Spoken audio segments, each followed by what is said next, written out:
ବିଲାତି ପକେଇ ଗୋଟେ ଘାଣ୍ଟ ହେଇଛି, ଛୋଟିଆ ଘାଣ୍ଟଟେ। ତାପରେ ମାଛ ଅନ୍ତକୁ ମସଲା ଦେଇକି ରନ୍ଧା ହଉଛି।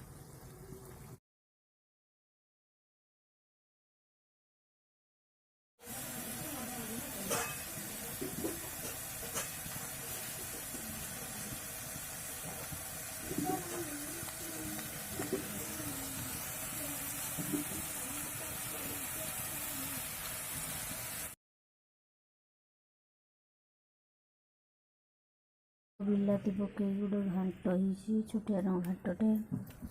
ତାପରେ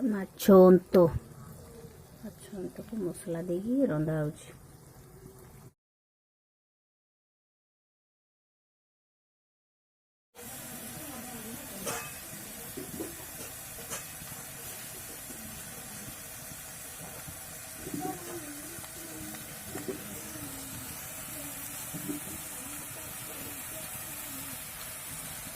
ବିଲାତି ପକେଇ ଗୋଟେ ଘାଣ୍ଟ ହେଇଛି, ଛୋଟିଆ ଘାଣ୍ଟଟେ।